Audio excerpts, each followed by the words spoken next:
Está começando agora o Conectando Mentes Curiosas.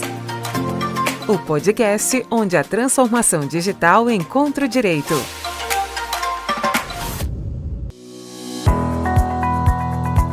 Está no ar mais um Conectando Mentes Curiosas, o seu podcast sobre tecnologia, inovação e direito. Eu sou Silvia Curado, sou a host deste programa, e hoje eu estou aqui para um episódio sobre uma sentença que confirma a justa causa do trabalhador em razão de descumprir as boas práticas da cultura de privacidade e proteção de dados. A decisão é polêmica porque envolve uma nova realidade corporativa. Quem nunca encaminhou informações da empresa para o e-mail pessoal? E foi essa ação que causou a justa causa. Por isso eu trouxe aqui para essa mesa virtual especialistas que entendem tudo desse tema. A primeira mente curiosa de hoje é alguém que gosta muito das redes sociais, porque é uma estudiosa do comportamento humano. Ela atua na área de proteção e privacidade de dados, com pós-graduação em Direito Econômico, Direito Penal Econômico pela Fundação Getúlio Vargas. É muito bom ter você de volta, Maria Paula Santilli. Oi, pessoal, boa tarde, bom dia, não sei que horas vocês vão estar ouvindo esse programa. Oi, Silvia, é um prazer estar aqui com você de novo. Prazer estar aqui com a Érica também, unindo essas duas áreas, que é a área de digital e a área trabalhista também. E ela é uma das mentes curiosas das relações de trabalho. Ela é a coordenadora do curso de Compliance Trabalhista da FIA e está sempre levando o direito do trabalho a outras esferas. Seja muito bem-vinda de volta à nossa bancada, Érica Mello. Olá, Silvia, muito obrigada por mais esse bate-papo. Maria Paula, é a primeira vez que estamos juntas aqui nesse podcast. E essa interdisciplinariedade, tenho certeza que vai ser um show nossa conversa aqui hoje para o pessoal interagir depois com a gente aí pelas redes. Então, para abrir essa nossa conversa, eu já queria falar da relevância dessa sentença. Como eu comentei no início, ela é polêmica, ela é diferente, porque ela muda o mindset de uma cultura corporativa, certo? Eu acho que tem tudo a ver a gente falar sobre isso, Silvia. Maria Paula, acho que vai poder contribuir bastante aqui também. Esse mindset da cultura corporativa, ele está muito relacionado ao tom que as empresas dão também do comportamento esperado. Né? Ele muda um pouco do alinhamento da expectativa, ele demonstra um movimento da justiça do trabalho ao analisar um tema que não é puramente trabalhista, mas que envolve outros contextos, e por isso estamos aqui juntas hoje, e demonstra a necessidade e a importância dessa preocupação no dia a dia. Eu acho que o que a Érica falou é essencial. O que falta muito, e é uma coisa que a gente sempre bate aqui nos podcasts, é a consciência do colaborador de como ele deve agir com os dados que ele acaba se envolvendo dentro de uma empresa. O que ele pode fazer com aqueles dados, como ele vai compartilhar esses dados, quais são as ferramentas que ele considera que são seguras para fazer esse tratamento. E isso também está bem atrelado com o comportamento que ele tem no dia a dia, né? Porque as pessoas, é o que a gente sempre bate aqui no podcast. As pessoas, elas não se dão conta do quanto que os nossos dados são valiosos. Então, as pessoas elas não se questionam. Por exemplo, eu vou dar meu CPF numa farmácia, num supermercado. Como que isso vai ser trabalhado internamente dentro daquela empresa? Então, ela acaba trazendo essa mentalidade informal, entre aspas, para o ambiente de trabalho dela. Então, isso acaba prejudicando também todo o funcionamento dentro da empresa, facilitando para um eventual vazamento de dados, um ataque hacker, eventualmente também.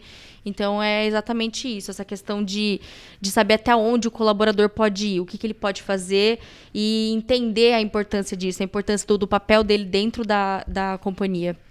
E acho que mais um ponto aqui para a gente complementar isso, algo que a gente também fala bastante aqui, quando a gente trata dessa relação trabalhista, é do papel educacional que a empresa tem, né? Da responsabilidade até social de fazer essa educação. Por quê? Porque o mercado, a economia, a sociedade, tudo isso é movido pelas grandes corporações. Grandes, pequenas, médias, enfim. Então, esse papel educacional é muito importante. Ao invés de eu esperar algo sem dizer exatamente o que eu estou esperando, né, eu ajudar a educar a sociedade mesmo para esse comportamento esperado, né, que pode mudar e que muda muito, e essa é a dinâmica da vida, mas olhar para a parte educacional é muito importante, e é papel das empresas. A justa causa, ela é um ato extremo, ela é a penalidade máxima, como a gente fala. Né? Ou seja, ela só cabe também para circunstâncias e fatos que são vinculados a uma falta máxima, grave, extrema. Claro que a gente fala sempre da escala pedagógica, das medidas disciplinares na área trabalhista, e a justa causa é a mais pesada delas, né? Então, ela também tem que estar vinculada a algo que a pessoa tenha essa consciência de que foi gravíssimo o que ela fez. E essa sentença fala um pouco sobre isso. Essa decisão que a gente teve, essa manutenção dessa justa causa, ela mostra exatamente isso, né? O como é, de fato, enquadrada corretamente uma falha, uma falta, para que seja aplicada validamente, legitimamente, uma justa causa. Eu vou tocar justamente nesses pontos da sentença, que ela traz essa questão importante, que valida uma justa causa em razão de um extravio de dado. Então, não houve nem a necessidade do vazamento, não houve um vazamento, um descuido, não. Foi uma ação de um colaborador ao encaminhar, talvez até sem ter a noção da gravidade do assunto, e ele recebeu essa punição máxima. Como isso aumenta ou não a urgência das empresas manterem pessoas treinadas quando a gente fala de cultura e proteção de dados? O que a gente tem aqui, Silvia, assim, foi muito bem colocado por você, houve uma ação consciente de encaminhar um e-mail para o seu e-mail pessoal, mas talvez com uma análise de risco inconsciente. Não houve um dolo, né, por parte do colaborador. A pessoa não consegue, muitas vezes, mensurar a consequência daquela ação. E a ação que é comum nas empresas. Por quê? A menos que a empresa não só fale, mas deixe muito claro que não é permitido fazer aquilo. E mais do que isso, né, vou além, que é o que a gente tem conversado muito com as empresas. Não é só dizer que não é permitido. É dizer que não é permitido e por que não é permitido. Com certeza. Esse é o papel educacional. Eu não simplesmente lanço uma política escrita, eu transformo o comportamento na prática. E eu deixo claro o porquê, o que tem por trás daquilo.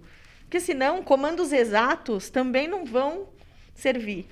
Né? A gente sabe que tem uma infinidade de comportamentos. A pessoa tem que entender aquilo num contexto, contextualizado nas atividades dela. Por que eu não encaminho? A intenção, às vezes, é das melhores. Eu vou encaminhar para o meu e-mail pessoal porque eu vou trabalhar de casa no final de semana.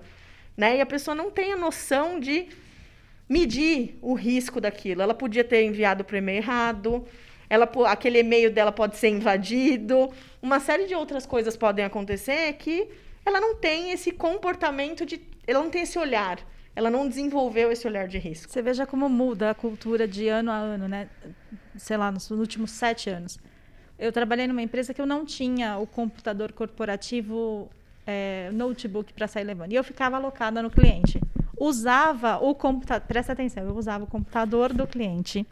Eu copiava todos os dados que eu precisava naquele dia num pendrive, sem nenhum tipo de segurança, tá?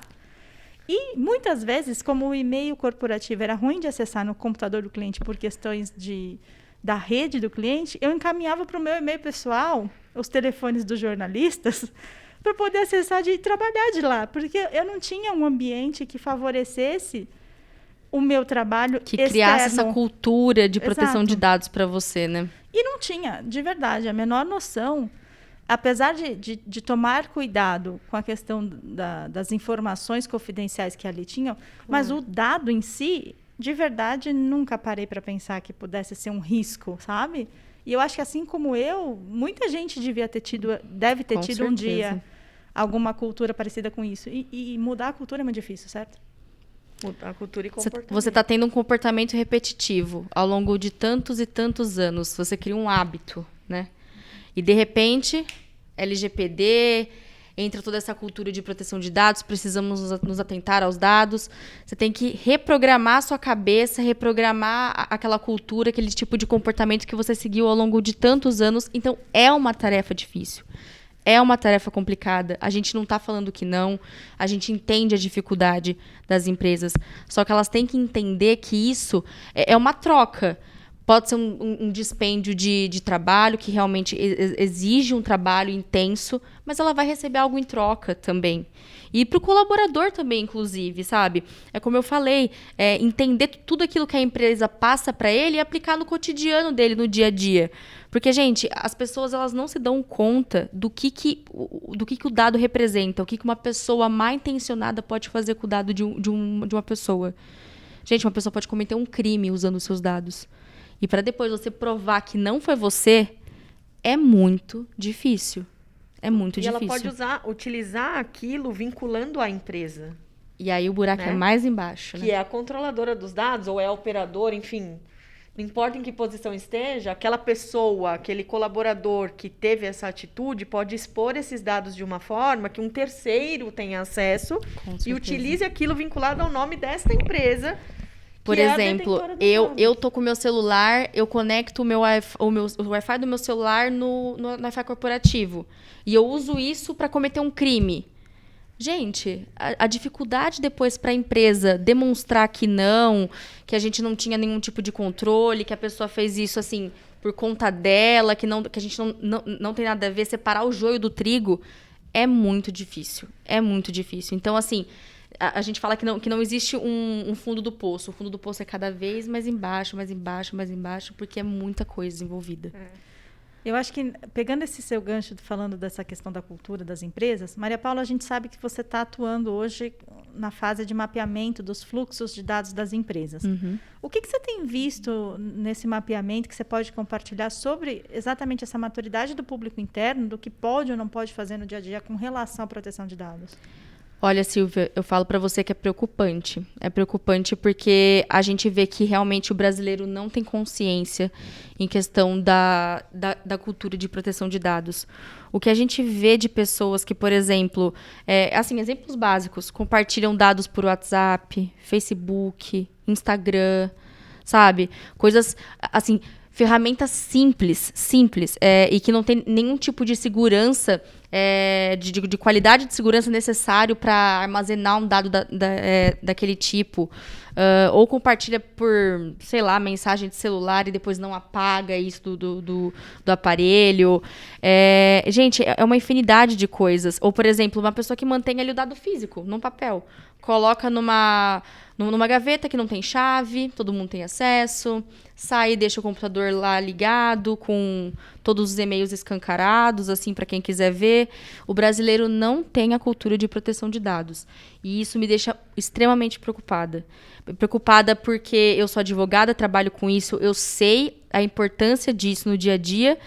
Preocupada pelas empresas também que eu atendo, porque, assim, realmente elas vão ter um trabalho árduo para mudar essa mentalidade, e preocupada por esses colaboradores, não só no trabalho deles, no trabalho deles, mas no dia a dia, sabe? Porque se aquelas pessoas estão fazendo isso, é uma mentalidade coletiva, entendeu? Então é realmente muito preocupante mesmo. E, Érica, e você que lida com o dia a dia trabalhista? Pois é, e a gente tem atuado muito em conjunto, né, Maria Paula? Eu acho certeza. Que aqui tem um ponto importante, que a gente vê ainda muitas empresas que estão com um mindset assim, não, mas aí eu faço as políticas, eu reviso documentos, contratos, treinamento, deixa para o ano que vem. Vamos fazer mais para frente. Gente, essa decisão que a gente está comentando hoje aqui, ela mostra muito claramente o quanto você capacitar seu público interno e transformar a sua cultura corporativa numa cultura que valoriza a privacidade e proteção de dados vai mitigar seus riscos, inclusive trabalhistas, né? Por que isso? Porque o contexto dessa decisão é o seguinte, é uma justa causa que foi mantida porque ficou demonstrado na instrução desse processo por prova testemunhal, ou seja, outros funcionários que não estavam envolvidos na situação compareceram no processo em audiência e deixaram claro no depoimento de que existia uma cultura de proteção de dados, de que as pessoas sabiam o que elas tinham que fazer, de que as pessoas sabiam o que não era permitido fazer. Existia um alinhamento de expectativa. Então, por mais que este colaborador que estava envolvido no caso dissesse que não, o contexto mostrou o contrário. Tinha documento? Tinha documento. Mas era só o documento? Só aquele documento ia garantir? Só a política ia garantir? Não. O que reforçou? O que reforçou foi uma pessoa da empresa que estava em pé de igualdade com aquele colaborador que estava dizendo que... Tinha os mesmos níveis de treinamento. Exatamente. E que disse e afirmou categoricamente que ficou o contexto demonstrou que existia uma cultura que demonstrava claramente o que era e o que não era permitido. Né? Então, este é o ponto. E não é nem só o que é e o que não é permitido, que demonstra a importância do tema. Né? Que genuinamente a empresa estava trabalhando internamente esse tema de privacidade, proteção de dados, segurança da informação, confidencialidade até. Né? Então, acho que é isso que a gente traz aqui. Essa decisão mostra muito disso. A gente espera que, com isso, a gente também possa sensibilizar mais essas empresas que ainda não entenderam o quanto o treinamento e essa pauta educacional é necessária, não só porque ela é necessária no contexto social que a gente está vivendo e por uma legislação que foi imposta, mas para mitigar riscos da própria empresa, em outros contextos, inclusive no trabalhista. Não adianta nada a gente ter documento pronto no papel e mostrar para a NPD, olha aqui, ó, como a gente faz bonito, como a gente tem todos os documentos certinhos, se você não tem os colaboradores engajados no programa de LGPD. Porque senão é você pegar todo esse papel e colocar dentro de um triturador. Ele não vai servir de nada. Entendeu? Mostrar ele no papel é tudo muito bonito, tudo muito fácil. Mas não é isso que vai trazer resultado no final. O resultado vem dos colaboradores, das pessoas que estão ali intimamente ligadas com o programa. Porque são eles que tiram do papel e aplicam para o plano de ação. Perfeito. Diante de tudo, eu sei que você já comentou um pouquinho, Érica, mas diante de tudo isso que vocês colocaram aqui, eu estou entendendo que a cultura de proteção e privacidade de dados vai nortear conflitos trabalhistas daqui para frente, certo? Sim. É isso que as empresas vão esperar? Sem dúvida vai. Ela vai ser inserida nos temas que a gente discute na Justiça do Trabalho. Né? A gente já tem algumas outras questões que também estão sendo discutidas do limite da privacidade dos empregados. A gente teve uma outra decisão recente aí que envolvia a suposta disponibilização do telefone particular de uma colaboradora. Eu ia comentar isso agora, inclusive. Né? Que pode ser tema aqui para um próximo podcast. A gente tem falado de rede social, a gente tem falado de muita coisa que envolve privacidade e proteção de dados. Eu vi até, antes de tudo isso, uma decisão falando que para excluir de um processo trabalhista todos os dados para que outras empresas não vissem e pudessem fazer qualquer tipo de censura àquela pessoa na hora da contratação, por exemplo. Porque existe. A gente sabe que existe. Então, sim, eu acho que esse tema, mais do que nunca, a gente está vendo ele invadir o contexto trabalhista. Né? Por quê? Porque as relações de trabalho, a gente passa mais tempo trabalhando do que na nossa vida pessoal. Então, nada mais normal do que esse tema invadir essas relações e invadir os conflitos. Os conflitos vêm e, de novo, é uma legislação que não é uma legislação trabalhista, né? Mas que se insere ali naquele contexto porque é o indivíduo enquanto titular ou enquanto alguém que trata dados em nome do controlador ou do operador inserido nesse contexto da relação de trabalho. Eu sempre falo muito sobre isso. Assim, a gente tem que lembrar que o colaborador que está ali, ele tem um duplo papel. Porque ele é titular de dados que a empresa vai tratar e, ao mesmo tempo, ele vai tratar dados em nome da empresa, de outras pessoas. Perfeito. E, às vezes, a empresa não olha para esse todo. Aqui está o risco. Aqui está o risco do que vai acontecer na Justiça do Trabalho com relação a isso. E o que a gente vive agora com isso de justa causa ou aplicação de penalidades, né, para os empregados é um pouco do que a gente tem vivido também no contexto do Covid. Aquela discussão que ferveu já aqui sobre posso demitir ou não por justa causa, quem não tomar vacina, quem não usar a máscara. É sempre a mesma discussão. Né? É uma via de mão dupla. E eu, como empresa, eu tenho muito mais capacidade e dever de enxergar esse cenário multifatorial e multidisciplinar, porque não basta eu olhar só para a LGPD, eu tenho que olhar em que contexto ela está. Estou no contexto trabalhista? Estou no contexto consumerista? Estou num contexto contratual? Em que contexto eu estou? Esse é o ponto mais importante e que vai ajudar as empresas a ter decisões como essa, que a gente está discutindo aqui hoje. Resumindo, o combinado nunca vai sair caro. Exato. Exatamente. Exato. A transparência que está na lei. Que tá na Você LGPD. só exige aquilo que você pode, aquilo que está previamente acordado. Se você coloca todo esse conceito de importância de proteção de dados dentro da sua empresa e faz o seu dever de casa como empresa, enfim, você pode exigir aquilo dos seus colaboradores. E daí sim a gente fala de uma justa causa. Mas a partir do momento que a empresa não faz o dever de casa, daí a gente parte para uma outra discussão. Entendeu? Exato. Sem dúvida. E tem uma coisa muito importante sobre isso também, que é assim, também não adianta eu fazer uma coisa genérica. Eu tenho que lembrar que dentro do ambiente organizacional eu tenho diferentes níveis de maturidade. Então, a comunicação não é a mesma para uma base operacional e para uma base de gestão, e para o C-Level. Eu tenho que modificar isso. Por quê? Porque se eu fizer uma coisa super genérica, numa linguagem super rebuscada, para uma base que não tiver instrução para aquilo, acabou tudo, morreu tudo. Aquela política é como se ela não existisse.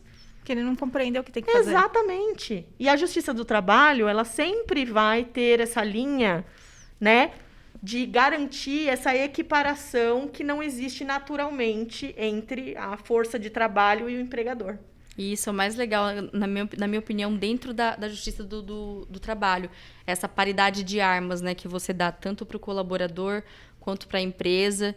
Essa coisa de você conseguir adequar cada coisa a um grupo de pessoas. Então, por exemplo, eu vou tratar de proteção de dados, como a Érica falou, com o CEO de uma maneira e com a base de uma outra forma. Tudo isso para que a consciência seja a mesma e que a gente fale na mesma língua, que tenha essa troca, entendeu? Primeiro para a gente passar o que a gente quer passar e também para entender a dificuldade de cada grupo.